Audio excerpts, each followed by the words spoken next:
الحمد لله والصلاة والسلام على رسول الله صلى الله تعالى عليه وسلم. ربنا أرنا الحق حقا وارزقنا اتباعه وأرنا الباطل باطلا وارزقنا اجتنابه. ربنا آتنا في الدنيا حسنة وفي الآخرة حسنة وقنا عذاب النار. برزان خوشويستانم لخزمة كتابي نايابي مختصر منهاج القاصدين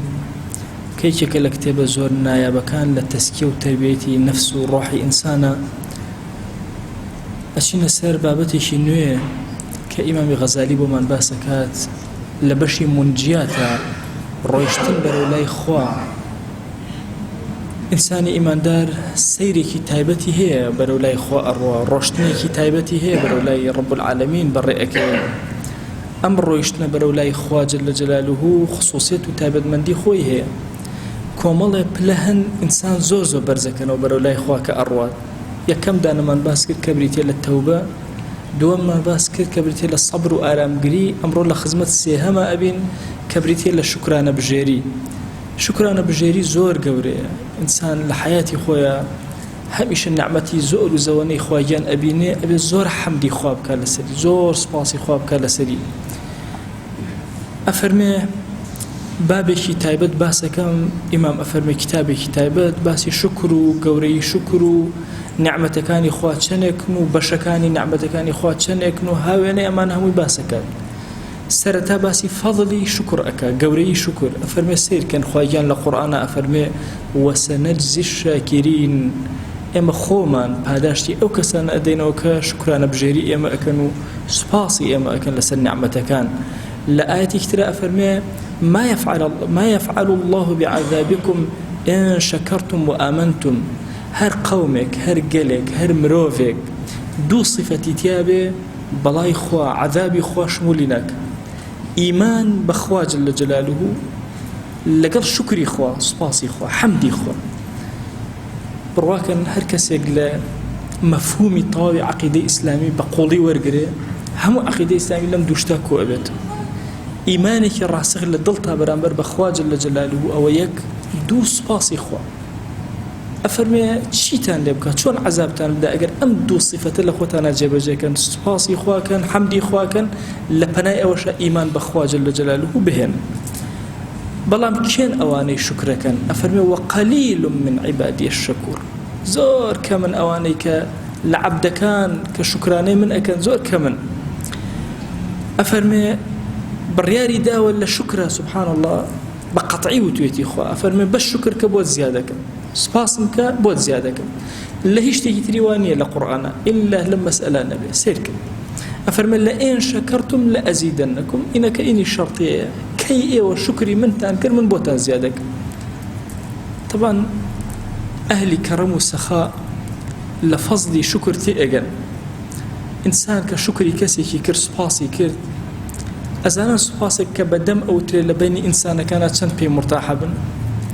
ور أجر كسيك صاحبي همو إنعام وهمو فضل كان ببصرته يا سباسي توبك يان بابلم همو صاحبي إنعام كان تو سباسي بكي أو لبرانبرا سباسي تكردون ناوته هنا لا يخوي بوشت زيادك لسر هرشتك سباسي تكر إلا خوبت زيادك جاري وهي إنسان نعمتك بسره حتى لدسي ندى قدر نازانه كلدسي دا إنجاتي إجا تشي لدس داو والله إنسان بيركاته باشا نعمتي تشاو قرنك ترى يدس نازانم هردو كان قاج قرنك ترى يندس نازاني شون نعمتي بدي بس نعمتي ترى هموي قرنكي خوي لحياته جياني توي بوي لسر همو نعمتك كاني سرشاني تو أجر شكران بجيري وكرت بود زيادة آية أم قطعية كأخوة أفرمي أم تكر يكسر بود زيادة كم لهيشي ترى هي سيركن القرآن أفرمي فسوف يغنيكم الله من فضله إن شاء هميشة. أفرمي أجر خوا ميلي هبه دولة منتان أكات أجر ميلي هبه بلام لما نود أجر ميلي هبه إن شاء فرمي بس شكر كأكسر بود زيادة كم. أفرمي آياتي كتير فيكشف ما تدعون إليه إن شاء بلايا بسرتاتو دعاءكي أجر خوا ميلي هبه بلا كلا سرشان لا أبا أجر ميلي هبه. أفرمي آياتي كتير أفرمي يرزق من يشاء خوا ميلي هبه رزق بهر كسي بدأ أيدا ويغفر ما دون ذلك لمن يشاء إنسان شريكي بخوا قرادا قد خوا عفويناك غير أو هركس خوا ميلي هبه عفوي أكا بلام لمسألة شكرا سبحان الله أفرمي لئن شكرتم لأزيدنكم إلا بس باسي خوابك إلا هو زياد وصدر صد زانان أفرمون كيت كسابتك مسوغر كمسوغر كسابتك نقدك بارك لدسيا به قازنجك لدسيا به للسرتاوة بريتي لكلمة شكر بوي إنسان لبياني هتا إيوارا أجر زمانك هاوارك الحمد لله الحمد لله الحمد لله هشتا كمي كردو سباسك يك نعمة كان بين الزين خوت خوايم تو أو نعمة بمن داو الحمد لله أو نعمة يتربي دام الحمد لله أو يتربي دام الحمد لله أزن استشن كسي خوي لنا كخو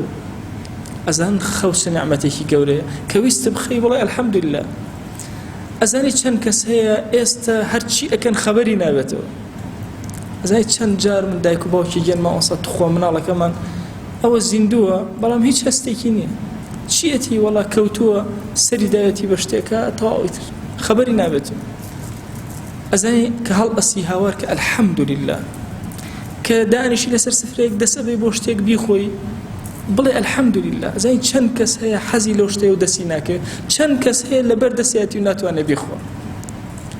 کاتێکەوە جلەکانت لەبەرەکەی بڵێ الحمد لله زای چەند کەس هەیە پۆشاکی نییە ئەم کارەبایی کە ئێمە ئێستا ئیبینین پلاکەت داگیرسان بڵێ الحمد لله کارەبا هاتەوە بڵێ الحمد لله سوپاسی خوای زۆر لەسەرکە ئەزان تا ئێستاش یەک لەسەر چواری ئەهلی زەوی لە هەندێک ئەحسائیاتە یەک لەسەر سێ ئەهلی زەوی کارەبایان بینی و ئیسفادەیان لێ کردووە دوو لەسەر سێ هەر کارەباشیان ئیسفادە لێ نەکردووە تا ئێستا بۆیە هەر نیعمەتێ لەم نیعمەتانەی خوا کە ئەبینی بەسەر خۆتەوە سوپاسێکی بێپایانی بکە بە دڵ سوپاسی کە خۆیان سوپاس بۆ تۆ الحەمد لله بۆی بۆت زیادکە نیعمەتەکە پاداشت بداتەوە لەسەری بەرزێکاتەوە لای خۆی حتى توبة أفرمي ويتوب الله على من يشاء توبة أكي خوا أجر ميلي هبي عفوتك بلام حمدي خواك بلا الحمد لله إلا خوا جورا بود زياد أكات شو كمرجكي رب العالمين أو هاي إن جاء إبليس أيزاني بني آدم لشكر زور لوازم لبيري أنا سيتوصباصي خواكا بوي أفرمي ولا تجد أكثرهم شاكرين زورينا نابيني كوا شكر بكن أوان ليكم ولا سريان دانشم نعمتك كان النبي بموا ولا تجد أكثرهم شاكرين زورينا أم بني آدم أو عبد كان آدم تنابيني شكرانا وكن وان ليكم لشكرانا دوريان أخمو الرواية كراوة بيغمريان صلى الله عليه وآله وسلم دايك من عائشة ومن نجارته وفرمي بینیم پێغەمبەریان صلی الله عليه و آله وسلم ئەوەندە لە شەو نوێژە ئەمایە و خۆی مانوو ئەکرد لە نوێژەکانە هەتاکو قاچەکانی ئەستور بوون مانوو بوو ئەڵێ پێم وت ئەی پێغەمبەریان صلی الله عليه و آله وسلم ئەتەصنع هذا ئەمە ئەکەی قاچت ئەوە ماندوو ئەکەی وقد غفر الله لك ما تقدم من ذنبك وما تأخر خوای گەورە لە گوناهی لەمە و پێش و لەوە پاش هەمووی بوراوە بۆ تۆ فرموي أي عائش أفلا أكون عبدا شكورا نبم عبدك شكرا بجيري خوا أما همون بيناي شكرك كي يشغل النيوجا كان بريتيا لو سنتاني كفراموش سنتي شكر إنسان أجر خوا يقول نعمتك بيدا سجدي شكر با يان دور كان سنتي شكرك أخويا سبحان الله أم نعمتك من خلاطك ودور كان شكر بوكر يا إلهي مع ذكر الجبل طبعا مع ذكر الجبل سبحان الله كم صالح كم إيماني هنا همو حياتي مع ذكر الجبل كوكرة الإسلام دصالك دصال أفرمكاتك وفاتك البقنجي وفاتك بيغمريان صلى الله عليه وآله وسلم أفرمي أعلمكم بالحلال والحرام معاذ كر الجبل زيركترين وعالمترين أصحاب كان بكي بحلال وحرام أزاني حلال لك حرام لك لما هو يدس الله أم جنجة بيغمريان صلى الله عليه وآله وسلم كي نرد بو يمن أبي نرد بشي اليمن هموش تكان كوكاتو زكاتو وأنا كوكاتو بيهنتو أبي نرد سرپرشتي كارا كان لي فرموي أي معاذ أشي بو أي أشي كي چۆن ئەگەر مەسەلەی هاتە بێژە چۆن حەلیەکەی وتی سەیری قورئانەکەم چارەسەریەکەم ئەی ئەگەر نەبوو سەیری وتەی پێغەمبەری خوا صلی الله عليه و آله وسلم ئەی ئەگەر نەبوو فەرمووی بیرەکەمەوە عەقڵی خۆم ئەخەمە ئیش فکری خۆم ئەخەمە ئیش ئیجتیهادەکەم ئەی پێغەمبەری خوا صلی الله عليه و آله وسلم لە خزمەت ئەوە بڕیاری ئیجتیهاد درا بۆیە سیرەکەی بەردەوام مجتهدین لەناو ئومەتی پێغەمبەریانە صلی الله عليه و آله وسلم مێشکی خۆیان ماندوو ئەکەن لە خزمەت ئاەتێکە فەرمودەیەکە هاتەوەکو حکمێکی تازەی لێ دەرئێنن فرموي معاذ كري جبل كان بين يدي العلماء أمام الله برتوة للرواياتك أجر كسيكي آزا بردك بوشينة شان بردك أروى معاذ كري جبل لبردم زانانا هرهم ويا للرجل قيامته لصاحي محشرة كلا حضور إخوة أوسن أو أنا لبيش همو زانا كان ويلم أمته لهموان قورتر بدصال أمبلا قوريت بدسينا أي معاذ رجك بيغمبريان صلى الله عليه وآله وسلم معاذ بيني فرموي رويتي كرد إني أحبك أي معاذ خوش مأوي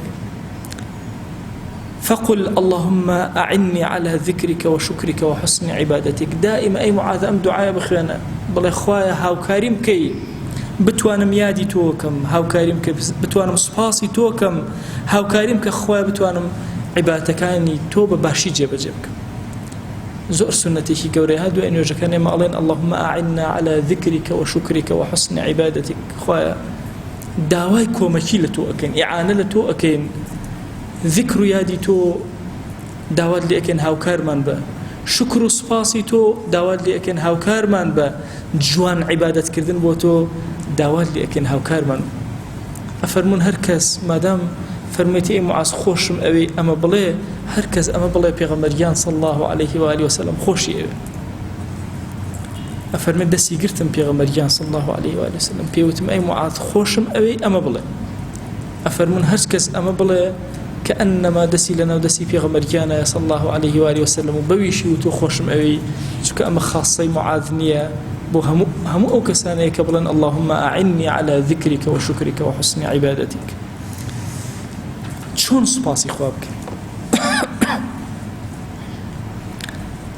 اما دوشة من هي دوشة العربية يكيان بيوتي الحمد يكيان بيوتي الشكر حمد بزمان أكري بلام لبرانبر باشو خراباتو هر علي حمد كسيق نخوش علي حالة وان علي الحمد لله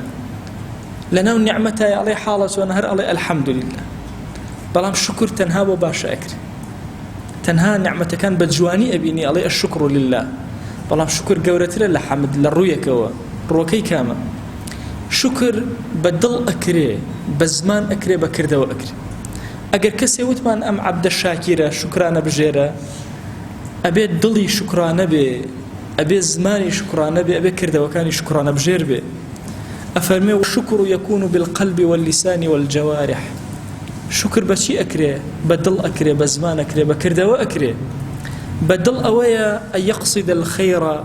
ويضمره للخلق كافة أويا كإنسان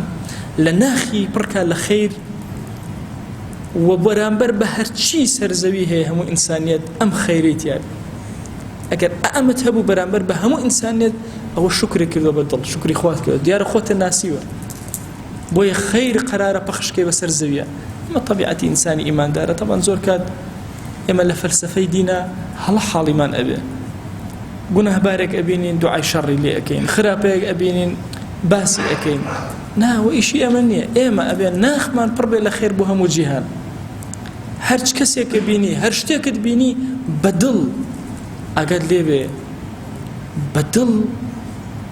شكرانا بجريكي زور قورك بويك خير بخرنا ودل بوسر زوي هرهمي بهمو إنسانية بزمان شون أكري إظهار الشكر لله بالتحميد أويها مش زمانك الحمد لله بك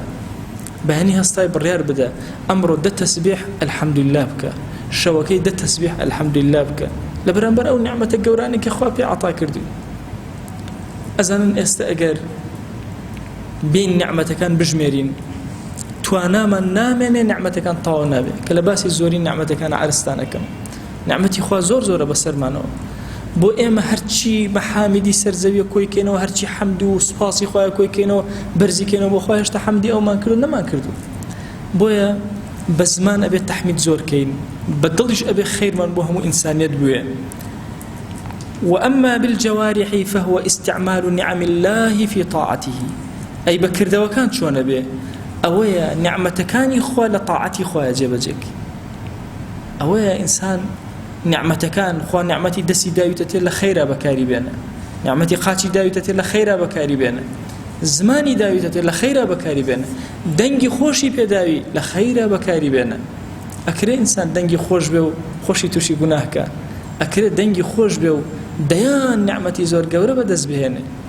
أتواني قرآني بيه بخوانه كلامي خواهي بيه دوباره وسي باركاته بير كانوا من شاوي أبيت شن خيري جيشت بي تصور كان أزان شندي إن شاء الله أمبيا وخلي جوالة دنجي أقري استجوا أزاني أستا كلمات كاني وتوأ وعند التأثير لدلي توأكا أزان أجري كي دزجير أبي أو دنج خوشي عبد الباسط بير كانوا بزان خيري كي جيشتوا أما كزور قديمة كانن أيتر تازج باز بك بردوام روجانا جنجي نيو شابي نيو بيا ابن ك نفسي خويان هناسي خويان دنجي خويان قري خويان لخدمتي قرآن بكاري بير كرو لبانجدانا إنسان كصوتي جواني بكاري نتش أجري كي جوري دزجير أبي هم أم نعمتاني كخوا بي عطا كردوي بكاري بينا لخيرا هاول بدا خد مانوك لخيرا بكاري بينا أفرمي وهروها بي بارز لشر نعمتكاني خوا لشر لمعصيتي خوا نكي بون من خوا دوچاوي بي عطا كردوي چون شكري خوا اكي امام غزالي افرمي او كسي ايوه سپاسي چاوكان بك باچاوي لعيبي هرچي مسلمان داب شارع سبحان الله عليه بو امر قساك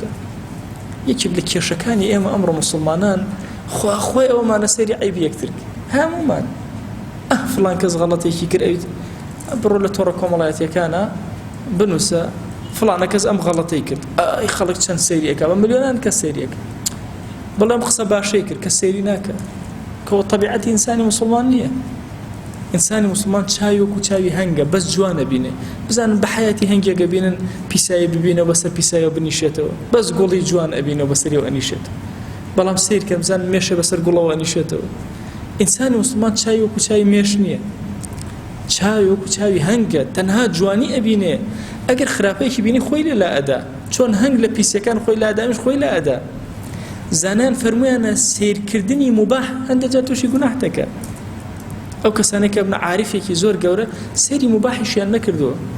چ جای ئەوەی سەیری گوناهکەن و گوێ بگرن لە گوناه و فڵان کەس ئەو گوناهی کرد ئەوی تر ئەوەی کرد تۆ حەقت چییە کەی کاری تۆیە ئیلزەم نەفسەک ئەگەر لە نەفسی خۆت بێ حەقت چییە بەسەر خەڵکەوە گوناهبارن هەڵەیان کردووە لعل خواهي قورة توشي ابتلاي كردون وساغبنوا لبيشتوش نبهشتو زور كز أبيني قناه بار قد بسوك سيري قناه بار كان أبد والله لصفتي إنساني إيمان دارني بسوك سيري قناه كاركا مهما كان قناه بار به نكي واهز كي تو باشتري مسلمان أبيني لنا وقناها نكي وتصور كي تو باشتري لو تو برستري لو للا إخوة جل جاوب نخير أبد كاتك مسلمانك أبيني توشي قناها به داواك خوايا كومكيك ذلك بس الشيطانك يا ذلك بس النفسي خوايا عيبكاني داب شارع شلون عيبكاني من داشر عيب ايش بشارع بو اجر ستري خوانا به كسما سلام اكيد لكسما افرمي ابن القيم افرمي كل نعمتك كان خوا بسرمان وان الذنوب لا تفوح او يقولها كان بونيان اخو اجر بونيان هو دومر بلسر زوينا اجيان يقدانا اجيان ابي تريان تحملين امل سزويه بويا پێویستمان بەوەیە کە چاوەکانمان بۆی شکریان کەن ئەبێ لە عیبی خەڵک بیان پارێزین بیان پارێزە لە عیبەکان ئەو کەسەی کەوە گوێەکانی ئەوەی گوێەکانی بپارێزێ یان با بڵێن شکریان پێ بکە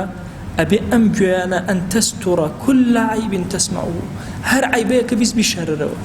نەهێڵی دووبارەی نەکەیتەوە لای خەڵک باسی نەکەیتەوە هەندێک گوناه هەیە لە خودی گوناه گەورەترە بڕواکەن هەندێک باسکردنی گوناه هەیە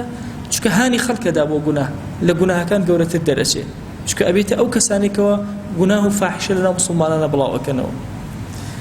بە زمان ئەتەوێ شکرکەی وەرە شکر کە ڕەزامەندی بۆ خوا دەربڕە خوایە ڕازیم بە هەرچی شتێک تۆ پێت داوم پێغەمبەرگیان صلی الله عليه وآله وسلم ئەفەرمێ التحدث بالنعم شكر باسی نعمەتەکانی خوا بکە هەمووی بە شکر بۆ تۆ دائەنرێ وتركها كفر باسی نعمەتەکانی خوا نەکەی کوفرە يعني چۆن باسی نعمەتەکانی خواکە هەمیشە بێمە یادی یەکتر بخێنەوە لەسەر نعمەتەکان ئینسان جاری وا هەیە خۆی لەبیر ئەچێتەوە ئەبینی کۆمەڵی نعمەتی زۆر بەسەریەوە هەیە لەبیری چێتەوە ئەم هەموو نعمەتە تەنها نعمەتەکانی سەرشانی خۆی ئەبین من زۆر کات دۆستێک ئەبینم ئەڵێ مەوەسا چێژ لە ژیان ناکەم هیچ خۆشیێکم لە ژیانە نەبینیوە کە بیری ئەخەمەوە ئەم هەموو نعمەتەی خوا بەسەریەوە ئەم هەموو جوانیەی سەر زەوی خوا بۆ تۆی عەتا کردووە ئەزانی چەند کەسەیە ئەیانەوێت لە ژیانەوەکو تۆ بژین و ناتوان تۆ لە چ نعمەتێکی گەورەی بۆیە ئینسان دڵی زۆر ئارامە بە باسی نعمەت دڵی زۆر هێواشە بێتەوە بۆیە التحدث بالنعم شکر نعمەتەکانی خوا باسکە شکری خوات کردووە جل جلاله ئەفەرمێ کەسێکی فەقیر چوو بۆ لای پیاوچاکێ دەردە حاڵی خۆی کرد کە حاڵم ئاوها فەقیرە و ئاوها فەقیرم فەرمی باشە هەردوو چاوەکانت ئەدەی بە هەزار دیناری ئاڵتون تی نە وەڵڵا قوربان نایدەم تی هەردوو دەسەکانت ئەدەی بە هەزار فەرمی نا وەڵڵا تی قاچەکانت ئەدەی بە هەزار نەخێر زمانت ئەدەی بە هەزار نەخێر فەرمی عیب ناکەی زۆری بۆ ژمار تۆ ساحێبی هەزارانی چۆن ئەڵێی فەقیرم چۆن ئەڵێی نەبووم چۆن ئەڵێی نەدارم ئەزانێک چەند کەسێ لە مستەوای تۆیە زۆر فەقیرە لە خوارەوە بۆیە نیعمەکانی خوا جل جلاله بەسەرتەوە زۆر گەورە ئەی ئەو کەسێک کە قاچت نییە ئەزانی چەند کەسەیە قاچیش و دەسیشی نییە ئەی ئەو کەسەی چاوێکت نییە ئەزانی چەند کەسەیە دوو چاوی نییە ئەی ئەو کەسەی چاوت لاوازە ئەزانی چەند کەسەیە بە تاوی کوێرە ئەی ئەو کەسەی ناتوانی قسەکەی ئەزانی چەند کەسەیە ناتوانێت قسەشکا و شێتیشە بۆیە ئینسان دائما تحدث بە نعمەتەکان کە بۆی دڵی ئارام بێتەوە و شکری خوای جل جلاله کردبێ دوو کەس لە ئەنسارەکان دوو سەحابی بەڕێز گەیشتن بە یەکتر یەکێکیان بەوی تریانی وت کەیف ئەصبحتە چۆن بەرە بەیانت کردەوە ئەویشیان فەرمووی الحەمدولله پێغەمبەرگیان صلی الله عليه وآله وسلم لەو ناوە نزیک بوو فەرمووی قولوا هكذا ئاوا بڵێن ئاوا سوپاسی خواکەن کە یەکتریتان بینی بڵێن الحەمدولله لەناو نعمەتی خوایان فەزلی خوا بەسەرمانەوە گەورەیە پیاوێک سڵاوی کرد لە ئیمامی عومەر ڕەزا و ڕەحمەتی خوا لێبێت جوابی دایەوە فەرمووی چۆن بەرە بەیانت کردەوە پیاوەکە وتی ئەحمەد الله سوپاسی خوا ئەکەم لەسەر ئەم بەرە بەیانەی کە کردوومەتەوە فەرمووی هذا أردت أمام ذاك الذي أردت أمام أويست ئەمویست ئەبەم شێوازە جوان بیتەوە وشەی ئەلحەمدولله بە زمانی تۆ یاوێ بۆی تۆ تووشی خێر ببینیش تووشی خێر هەندێک جار هاوڵەکەت ئەبینی پێی بڵێ حاڵت چۆنە وەزعت چۆنە بەشکم ئەڵێ ئەلحەمدولله تەنطیقی خەڵک خستنە زمانی خەڵک بۆ ئەلحەمدولله ئەجرێکی زۆر گەورەی هەیە ئەفەرمێ سەلەف ڕەزا و ڕەحمەتی خوایان لێبێ پرسیاریان ئەکرد لە یەکتر هەمیشە حاڵ یەکتریان پرسی تەنها لە پێناوی ئەوەی وشەی شکر لە زمانیان بێتە دەرەوە ئەفەرمێ کانە السلف يتساءلون ومرادهم استخراج الشكر لله يعني شكر بخوا برز بيتوا ويكون الشاكر مطيعا والمستنطق مطيعا او كسي اوي خسوة الزمان هر اطاعي خواي كردو او كسر سباسي خواي كردو هر اطاعي خواي كردو ابو عبد الرحمن حبلي افرمي بياوك صلاوي كلك بياوك وتي چون بر بيان كردو وتي احمد الله اليك وشي اليك قال يقول الملك ملائكيك كبرسل لاي راسوية أفرمي برسيارك أوي لاي تشب لاي راس برسيارك كيف تكتبها شوني أنوسي آخر أم كسبز بتوتي أحمد الله إليك على أيش فرمي أكتبه من الحامدين أي نسم لواني كحمد إخوان زور كردو هميشه حمدك حامد اسم فاعلة يعني أواني بردوام سبحانه جزارن لواني أنوسم أفرمي عبد الرحمن أجر برسياري لي بكرة يعني أوند جورية أحمد الله إليك أم كلمة أوند جورية بأندازي أويك ملائكة يكسل حامدين حسابك بلن أميك لوانيك حمدي خوازورك شو كما السنة أو شيء إنسان بلا أحمد الله إليك ديان روايتي لسر هاتوك لسنني بيغمرة صلى الله عليه وآله وسلم هاتوك يكتريتان دوان بأحمد الله إليك يكتري بدوانين مثلا أول سنتي كي فراموش لنا ما كسيك بكسيك الله حالة شون الله الحمد لله هند جرب أحمد الله إليك أبو بكر أبو عبد الرحمن الله أجر بيبوت رايا شون بيانت كردوا أم كلمة بكارينا أي فرمو أحمد الله إليك وإلى جميع خلقه سباسي خواكم أم إليك وإلى جميع خلقه معناك شي بزماني كردي شكل لو كلماتان توزع بالزحمة معناك أكره زانيان دو معنى ليك داوته بو دو معنى چونك أمو شيء إلى يعني سباسي خوا أكم بولايتو أجر كردي بتيلة بدما بس أما هلا أجر أولي بدما أبي والي بدينه يعني شكرا بجري خوا لسر زويا بلا وكما وتا أجات لايتو أما يك دو معنى دوم كمعنى دوم دقيق ترى إله هند جل زمان عربية بمعنى معدت إله بمعنى معدت خوي إله هر خوي معنى معيتي تيا يعني كسك عليه أكلت السمكة إلى رأسها يعني ما سكم خوارها تالا يسري يان سرت من البصرة إلى الكوفة إلى بصرة والرشد ما هتا كوفة أو إلى أقربرين بمعنى معايا يعني تشون مناو بصرة شو قرام يعني سري ما سكشم خوار لزمان عربية بويا أو إلى بمعنى معلق بدينا وزور بهذا لقرآن شاء واردة عيسى عليه السلام أفرمي من أنصاري إلى الله كي هاوكاري منا مع الله خوا هاوكار ما كي تر هاوكار قال الحواريون نحن أنصار الله إيمين هاوكار كاني تولق الخوايا جل جلاله إيمين من أنصاري إلى الله قال الحواريون نحن أنصار الله سريع الجواب جوانا كان طبعا ورد كاري بلاغيتي مقصد كم تنها وشيء إلى لقل معايا ليرش كاتك كسك بتو علي كيف أصبحت تو علي أحمد الله إليك يعني سباسي خواكم لقلتو يا أحمد الله معك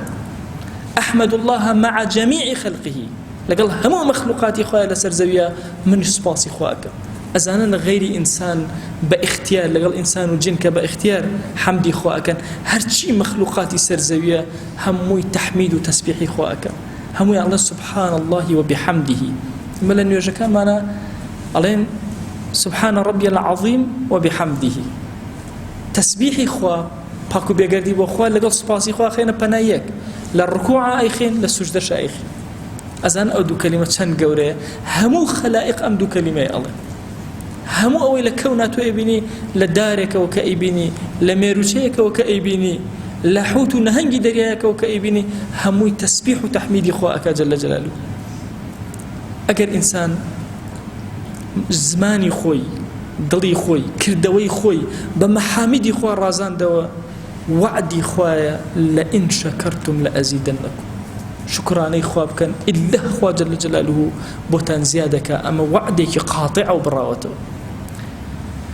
دواء لذاتي باشي پروردگار خواهي جان برحمه بزيو كرمي خوت بمن يرى لو عبداني شكرانا بجريتو أكن يا رب العالمين يا ربي خواهي جان إما لأيام محرمه لما يهجرتي بيغمبر صلى الله عليه وآله وسلم يا ربي خواهي جان صلاوي أما جسي إما بقينا بيغمبر إخوة صلى الله عليه وآله وسلم يك نوما لخزمة يا بينا خواهي صلاوي أما جسي إما بقينا إمامي أبو بكر رضا ورحمتي خواهي لي خواهي صلاوي أما جسي إما بقينا يك بمهاجرين يا أكرم الأكرمين خواهي جان صلاوي أما جسي إما بقينا بأنصار صلاوي أما جسي إما بقينا بأصحابي بيغمبر جان صلى الله عليه وآله وسلم هرهمو